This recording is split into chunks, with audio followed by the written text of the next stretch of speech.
An East Asian conflict in the second half of the 20th century? I bet you're guessing Vietnam, and that you are wrong. Welcome to Crash Course World History Whiteboard Edition. Today we're going to talk about exactly what it is you are wrong about, the Korean War. Now, our story begins in the midst of World War II. Japan, along with Germany and Italy, have declared war against the Allied powers of France and England, as well as the main opponent for Japan, China. But Japan has not only settled for China. Japan's imperial expansion has spread all through the East Pacific Sea. This includes Indonesia and the Philippines and Southeast Asia. But it also stretches to another peninsula nearby, that of Korea. Now, Japan's rule is known for being notoriously brutal, with entire cities being destroyed and all their civilian population among with it, executing thousands of people. All around, not very great if you want to be liked.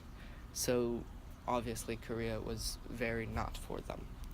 Now, Japan's ruling obviously did not last forever.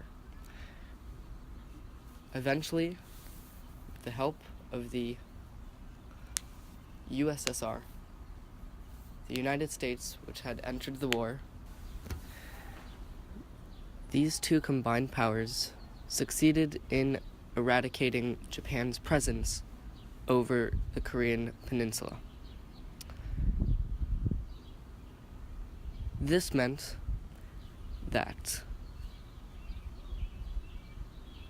the United States and the newly powerful Soviet Union took control of what was left of the Korean peninsula,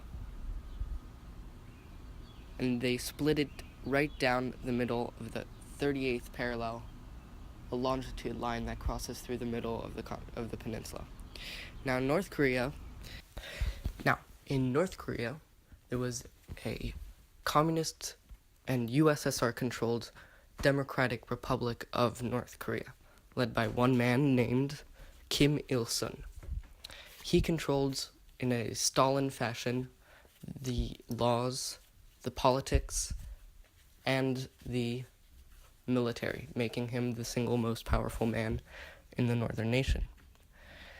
The USSR still maintained, of course, a large amount of control, mostly over the economy and also the politics, using much of their influence over and through Kim Il-sung to rule the people of North Korea. They were the main suppliers of money and infrastructure, and supposedly protection from the southern and non-communist South. Now, in South Korea, we also saw an authoritarian government, this one led by a man named Syngman Rhee. Syngman Rhee was a Republican authoritarian figure who was bolstered by the U.S. occupation and who was elected as leader once the Republic of South Korea was formed. Now, the U.S., even though they declared a nation, the Republic of South Korea, still held a lot of influence over the southern half of the peninsula, controlling most of the economy and the politics that took place there. Also stationing troops of their own U.S. soldiers in the southern half of the continent as protection from the northern Korean threat. Now, during the war, things got heated starting in 1950, when an invasion came from North Korea to the south. Kim Il-sung ordering his troops to cross the 38th parallel into the south, invading and attempting to reunify the continent under the Korea that it once was.